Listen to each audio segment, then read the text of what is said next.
Welcome to the Life is Better With You Here podcast with Dr. Childs. Here, we want to help, and where there's help, there's hope. A short disclaimer.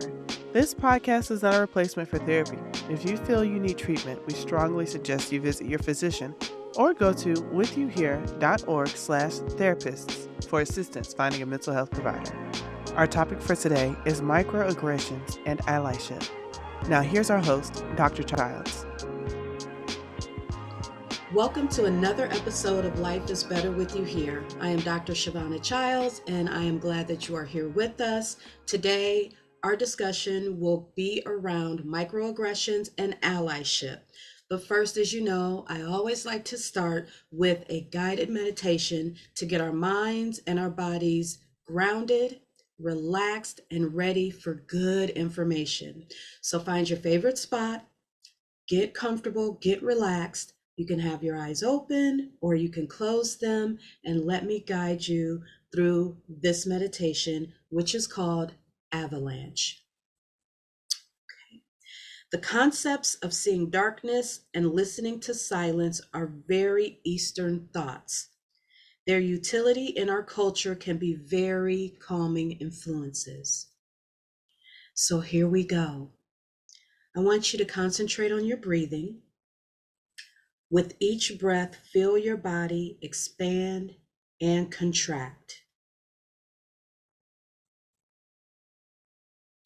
As you let go of each breath, your mind begins to clear and your body lets go of its tension, allowing your thoughts and body to come to complete stillness. You are quiet, tranquil, and serene.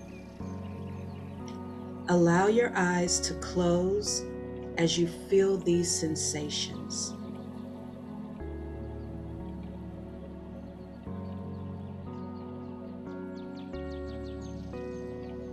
As you experience feeling quiet and calm, a sense of purification begins to develop. Allow yourself to drift into a deeper state of relaxation. Breathing deeply and allowing your imagination to roam until you find yourself walking into a winter forest.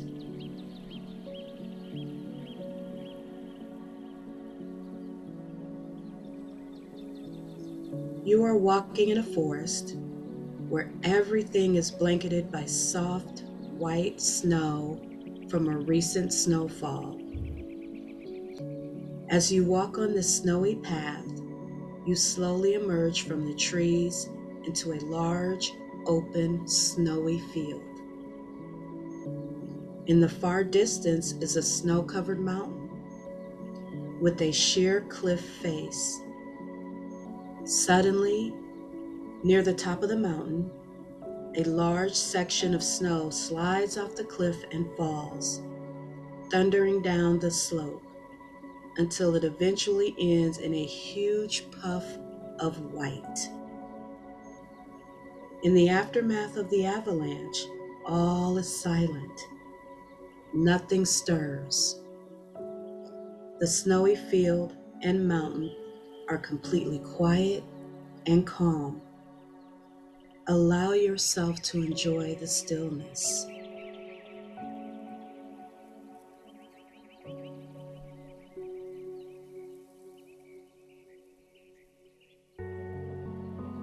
This stillness and serenity and purity is a pleasant feeling to experience and bring back with you.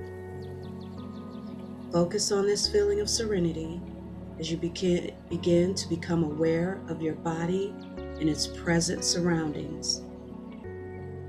As you consciously become aware of your breathing and my voice, allow yourself to gently open your eyes, come back to the present as I count to 3, returning to the room with this sense of calm and refreshment, awakening and returning now. 1, 2, 3. Hello, my kings and queens. and welcome back. So, today we're going to discuss microaggressions, and it was a term that was coined by an African American psychiatrist whose name is Dr. Chester Pierce in the 70s to describe the verbal and sometimes nonverbal experiences that people of color have that kind of prick our souls. It's things that people say to us that quite don't feel right. And we have to question, why do we feel that way? Or what just happened in the room? Or things that make us feel slighted.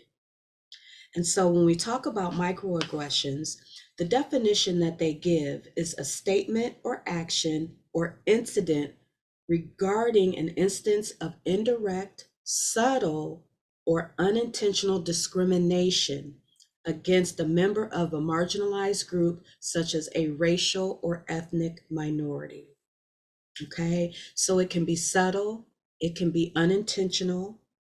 Okay, a lot of times people don't realize that they're doing it, and it's against a member of a marginalized group. So it could be racial, LGBTQ, it could be gender, it could be a lot of things. And a lot of times it happens so slightly that we don't even know it's happening.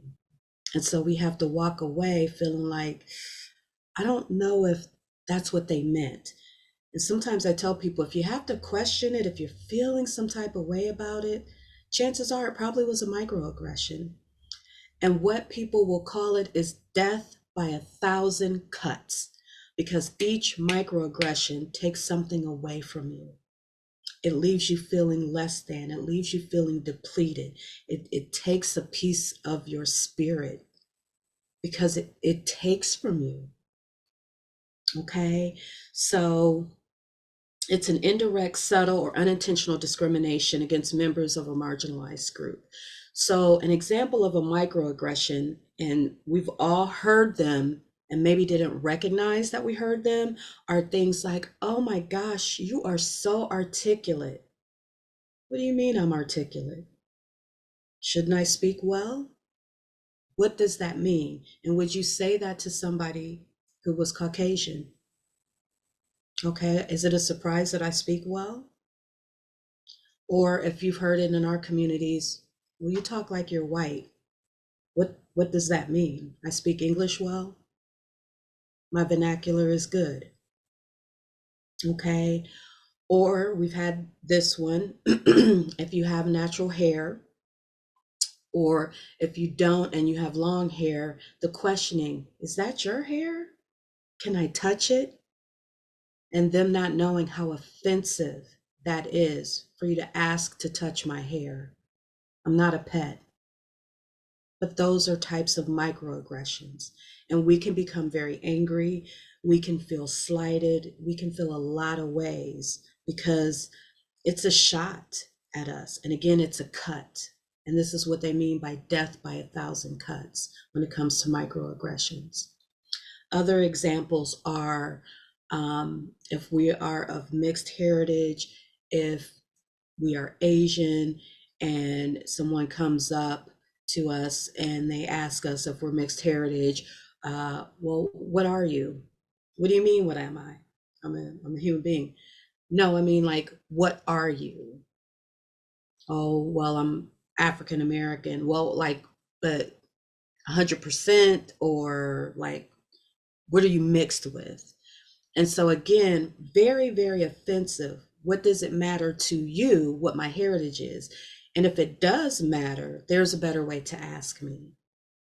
Okay. Or Asian Americans or Asians being asked, well, how long have you been in the country? I was born here. I've been here all my life. Oh, well, you speak English so well. Again, I was born here all my life. Those are microaggressions. It can sound very ignorant, and it may not be coming from an intentional place, but it is a place of ignorance. Whether they mean it or not, it can hurt the person who is the target of it. Again, that death by 1,000 cuts. So when we break this down further, there are actually three types of microaggressions. There's micro insults, there's micro assaults, and there's micro invalidations. And so we're going to talk about those and we're going to break it down. So the whole umbrella is microaggressions. And then we can go under the umbrella and have micro assaults, micro invalidations, and micro insults. Okay, so let's start with the micro assaults. So micro assaults are deliberate. They mean this. They meant to do this. It's intentional. They meant to hurt your feelings. They said what they said. And they're insults that are meant to hurt the intended victim through name calling, through avoidant behavior, and purposeful discrimination. Ever been in an elevator? You're in the elevator, African American, person of color, and a European person gets on, and as soon as they look at you, they grasp their purse and they move to the side. That's a micro assault, because what is the message there?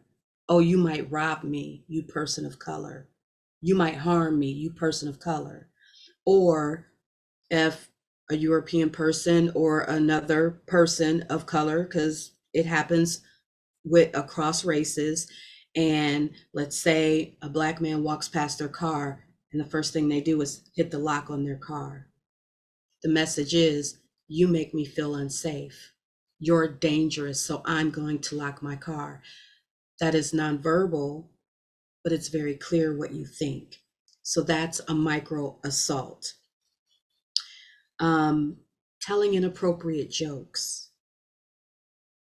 I cannot think of an inappropriate joke right now, which I'm kind of glad, so that tells you where my mind is, but telling very racist or inappropriate jokes. And then saying, oh, I was just joking. It doesn't matter that you were just joking. The intent was that the joke was racist, it was wrong, and it was a death by 1,000 cuts, yet again. Okay. And by saying, oh, I was just joking, is meant to smooth it over and tamper it down a little bit. It doesn't tamper it down because the damage is done. The damage is done. There's a saying, words are like nails in a chalkboard. Okay. You put the nail in, that's the word. You can take it out by saying, oh, I was just joking, or I apologize, but the hole is still there. The damage has still been done. So sometimes, saying this is just a joke or I'm sorry is not enough. Okay. So those are micro assaults.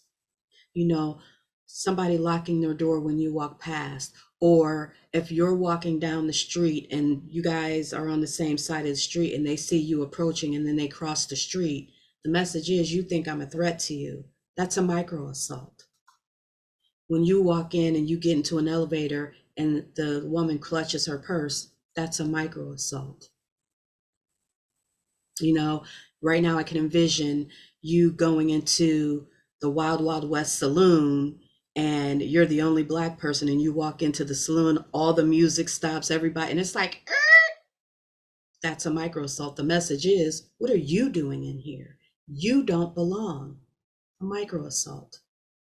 So these are the things that we watch out for, and these are the things that happen to us on a daily. And if you're not a person of color or in a marginalized group, you don't know this experience. So it's hard to explain it to somebody who's not in a marginalized group. And sometimes it can make you feel like you're taking crazy pills, because those people don't understand what we go through on a daily basis. Secondly is the micro invalidation, making you feel like what you believe, what you feel, what you experience is not valid. So a micro invalidation is when someone attempts to discredit or minimize the experiences of a person who is from an underrepresented group. Okay, again, marginalized group, people of color, LGBTQ, transgendered, all of those things, gender fluidity, any of those things. And so when we're things like we're in a meeting and something happens to you and you feel like you're being discriminated against. You try to explain, and the person says, "Oh, that's not what happened. That's not what they meant."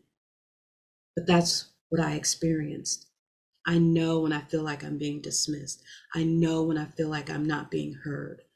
And how can you tell me what my experience is? So minimizing my experience. Um, the invisible woman or invisible man, depending on what the situation is, being in a meeting and saying your piece and nobody acknowledges what you said.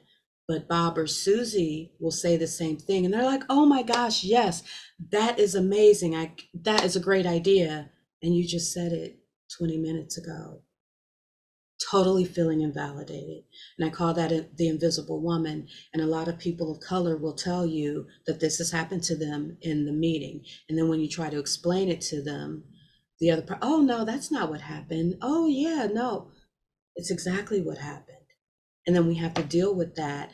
And we walk away feeling less than, feeling dismissed, and feeling unheard. And so again, these are the things, and it happens at all levels. It happens at very low levels and it happens at corporate levels. It happens in the C-suite. It happens in every level. And so we have to deal with this. And this can be hard on the psyche. It can be hard on your mental health, on your physical health, because again, this is the world that we have to walk in, that we have to deal with, that we have to go through and navigate on a daily basis and decide, what do I do? What do I say? How do I navigate through this world on a daily basis without, frankly, losing my stuff and going off on somebody? Because after a while, you can only take so much for so long before you start to lose it. And you want to advocate for yourself. You want to stand up for yourself. The last one that we'll talk about are micro insults. And so these are verbal and nonverbal communications that subtly convey rudeness and insensitivity and demean a person's racial heritage or identity. Most of us, I would say, have had this happen. An example for me was, I was in a meeting and we were all sharing as a group childhood clubs that we had belonged to. And everybody was talking about Girl Scouts, Boy Scouts, Eagle Scouts. And so I said that I had belonged to, it was a Girl Scout subgroup called the Brownies. It was before you were old enough to be in the Girl Scouts. And so I said, "Oh yeah, I was a member of the Brownies. I was a Brownie."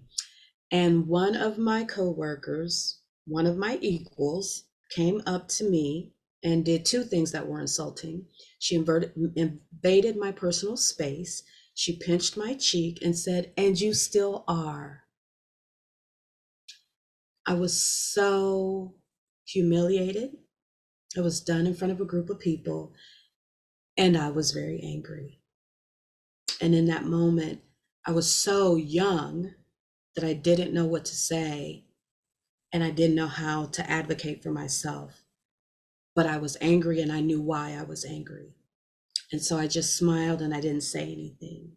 And at the time, I didn't know what that was or what it was called, but I very well knew why I was angry, because she embarrassed me. But that was a micro insult. And I felt, and it was very subtle. And it also went into that micro invalidation. "Oh, I was just joking." And "Oh, it was just a joke." And that's not what she said, but that's how it came across. That's how it came across. So things like that happen all the time. When I did a presentation on this, one of the vignettes I used was, we will call her Jackie. Jackie had worn her hair straight to work all the time. She got tired of wearing her hair straight to work. She wanted to wear her natural hair. So one day she decided, "I'm going to go for it. I'm going to wear my natural hair. I'm going to do this." Wore her natural hair, kept wearing it, kept wearing it. After a while, on the community bulletin board shows up a picture of buckwheat. How do you think that made her feel? And what type of microaggression was that? And so we had the class go through this, and a lot of them didn't know what to call it because they weren't even sure it was a microaggression. A lot of them didn't catch it, and a lot of them did. And the message was, you're not okay to wear your hair natural. But we don't think about that European or Caucasians wear their hair natural all the time. So what is wrong with me wearing my hair natural? Jackie was fine when her hair was flat ironed and it was their version of natural hair, their natural hair. But when it was her own, as an African American woman, natural, then a picture of buckwheat appeared on the community board. And that was a micro insult. They insulted her heritage. They insulted who she was as a Black woman, which made her feel demeaned, which was a cut to her on many levels. So things like that. People in the LGBTQ community go through this. You know, having someone question their heritage or their gender preferences, and it doesn't just happen on normal people levels, it happens on all levels. So I have an example here, and this, I have two examples. So Katie Couric, when she was interviewing transgender actress Laverne Cox and transgender model Carmen Carrera, and she asked them about their genitals on national TV. And Katie Couric is an interviewer. She's a personality. She's a TV personality. And she did this. So that's a microaggression that she did. And I don't think it was intentional, but there was no thought put into, you ask somebody about their genitals on TV. Would you have asked anybody else? Would you have asked, I don't know, President Trump about his genitals on TV? Would you have asked President Biden? Would you have asked somebody who was not transgender about their genitals? Why was that an important question to ask? Again, those death by 1,000 cuts, and you did it on national TV, putting them very much on the spot. Okay, so there's no one who's immune to doing this. For example, Joe Biden. Okay, Joe Biden, when he complimented Barack Obama by calling him the first Black person articulate enough to be front runner for president. Not what we would expect from Joe Biden, but it is what he said. So these types of things can be ingrained in us and we not know. This is not what I would expect from Joe Biden, but yet here it is. It did happen. So nobody's immune from it, and it can happen to us on all levels. So the thing about this is, while these things can happen, and they have happened to all of us, if we look back on our experiences with other people in the world, with work, is where it tends to happen most. When we're out in the world, whether we've witnessed it, we've seen it, it has happened to us, there is something we can do about it. And so we talk about this to empower people of marginalized groups, race, gender, transgender, LGBTQ. We want to empower ourselves. But for those of us that are European, Caucasian, that you don't have this experience, we want to empower you too. Because guess what? There's something you can do. It's called allyship. You can join with the marginalized group. Okay, so there's a thing called a bystander. And what a bystander does is they stand by. They just kind of watch what happens, and they either decide to act or they don't act. Okay, and allyship is kind of built off this bystander concept. But what allyship says is, I'm not just going to stand by, I'm going to be your ally.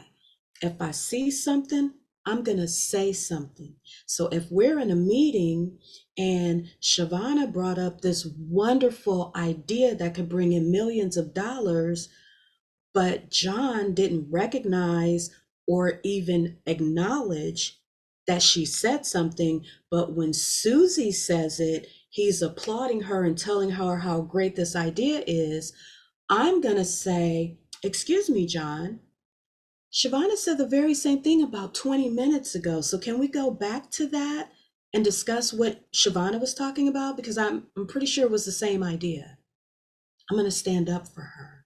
I'm going to be an ally when I see a microaggression. I'm not just going to stand by and say nothing, because silence can be compliance. We don't want to be silent. We want to be verbal. So this is the section where we say where there's hope, there's help. Allyship is definitely the help, okay? So a bystander does not speak up. An upstander, an ally, is a person who speaks up or acts in support, okay? They're going to be the person that when they see it, they're going to do something about it. And this doesn't always happen because you can freeze. And I will give you a prime example. Our department where I work was having a seminar, oddly enough, on microaggressions and allyship. And one of our colleagues got overzealous and was basically just going in, and she committed like a ton of microaggressions. And there were two other colleagues there, and they froze and they didn't know what to do. They didn't know how to rein her in. They froze. And so there was no allyship there. So when it was our turn to do our didactic, we spent like 30 minutes apologizing. We spent 30 minutes, doing reconciliation, what can we do better? And my colleague who was there and froze stood up, apologized, asked our fellows, our residents, what can we do better? What can I do better the next time? I apologize for not speaking up. This is what happened. And I commended her because that was a big thing for her to do, for her to go in and say, I messed up. I am sorry. I froze. I did not know what to do. And so I say that to say allyship does not come without mistakes. We all make mistakes. But if we could acknowledge, own, and then move forward from there, it's not a mistake, it's a lesson. We don't always know how to be allies. But if you don't know how to be an ally, ask the person you want to be the ally for. If you see Jackie and you know that she wore her hair natural and you see a picture of buckwheat, ask Jackie how that felt and what you can do to help. Take the picture of buckwheat down, hold a committee meeting or in stand up or whatever the meeting is. Hey, there was a picture of buckwheat.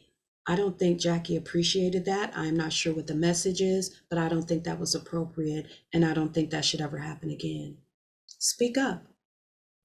Do for someone what you would want them to do for you. And we can be an ally no matter who we are.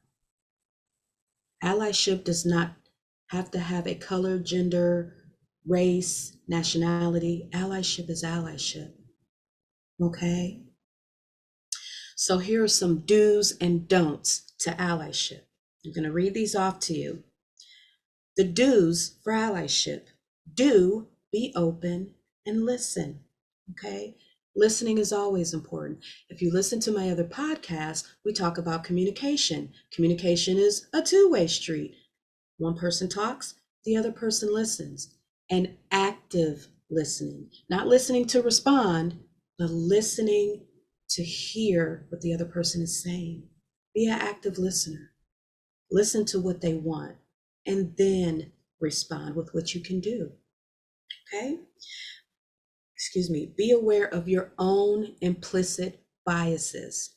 Again, we come with our own stuff. We're not perfect. We all have biases. And if you think you don't, you do. So there is a test. It is called the implicit biases test. There is a website for it, and we will put that website up. And it's implicit bias for almost everything: race, sex. There's implicit bias, and you can take a number of these tests to figure out where you fall, what your biases are. You take it. You don't have to share it with anybody. You can share it. I took it, and I was appalled at myself for some of the things I was biased against. So take the implicit bias test. We'll try to put the link up for you, but you might be amazed at what your biases are. But it's also important to know what your biases are. Okay, so be aware of your own implicit biases, the biases that are within you. All right, do your research and learn more about the history of the struggle you're participating in. Okay, if you're being an upstander about race, know more about that race. Ask questions. If it's transgender issues, know more about the transgender issues. If it's gender, know more about women's struggles, know more about men's struggles. Men have struggles too. Know more about Asian history, Jewish history, African American history. Know more about the struggles that you want to participate in so you can be an informed ally. All of us. Do the inner work to figure out a way to acknowledge how you participate in oppressive systems. What are we doing to keep the systems oppressive? Because we all participate in it in some way. Even those of us in marginalized group participate in these systems in some way. So how are we making the system worse? And then figure out how to stop doing that and correct it. Do the outer work and figure out how to change the oppressive systems. Do use your privilege to amplify digitally and in person historically suppressed voices. How do we help people get heard? How do we help the historically suppressed voices be acknowledged? We're in a technological age now. How can you do that? Do you post those stories on your Instagram? Do you put it on Facebook? Do you start a committee at work that cherishes Asian American Month, African American history, Pacific Islander history? How do we do that every day of the week? How do we do that every month? Why are we waiting till such and such a month to cherish that group? Why is this not 365? Okay. Do learn how to listen and accept criticism with grace, even if it's uncomfortable. And that should go for all of us. Criticism is always hard, but be able to sit back, and this is where the active listening comes in. Listen to what the other person is saying to you. If somebody's saying that you've hurt them by what you said, let's not get defensive first. Let's listen. Because if I'm telling you I'm hurt by something you've said, that is my perspective. Let me tell you how I was hurt, and then let's discuss it. And then we can avoid that hurt again in the future. Okay? Now, here are the don'ts, okay, for being an ally. Things not to do. Do not expect to be taught or shown. Take it upon yourself to use the tools around you to learn and answer your questions. Okay? Now, I will say, I think it is okay to ask. If you need to know, do ask, but also make an effort to teach yourself. Tons of books. We're in a tech age. Google has everything. Tons of books before they burn them all, I should say. But use what you have, okay? Do not participate for the gold medal of oppression Olympics. You don't need to compare how your struggle is just as bad as a marginalized person's, okay? This is not a comparison game. We all have it bad. If you're going to participate, it's not a medal. Participate because you care.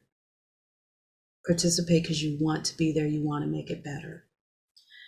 Don't behave as though you know best. And that's what happened in that scenario I told you about our colleague. She thought she knew best. She was championing for the people while shutting the same people down. We can't know better than them what their experience is. Ask, learn, check it out, educate yourself. Okay? Do not take credit for the labor of those who are marginalized and did the work before you stepped into the picture. You can't show up and take credit for what was being done decades before you got there. You can't show up and participate. You can't show up and learn. You can't show up and do some work. Okay? Do not assume that every member of the underinvested community feels oppressed. Not everybody does feel oppressed. Not everybody has had these moments. So let's not make assumptions. And that's across the board. For anything, never make assumptions. You know what they say about assumptions, okay? So the takeaways that I want you to have from today's discussion is microaggressions can have a negative impact. They can impact our health, higher blood pressures, our mental health, higher anxiety, depression, all of those things can skyrocket when we are involved with microaggressions, micro insults, micro invalidations, micro assaults. We all have some type of bias. Nothing to feel bad about, but get in touch with yours. Know what they are. Know what you walk into the room with. Know what you bring into the room when you walk in. Awareness is key in making change. Know who you are. Be aware of the situation. Okay? Educate, curiosity, being open and vulnerable will allow us to understand each other's differences. It's okay to be different. We should be different. Everybody being the same would be highly boring. Let's not be boring. Let's be unique. But give grace and empower each other's uniqueness. Embrace each other's uniqueness. And let's not be colorblind. Colorblind is not good because there is color and we're all beautiful.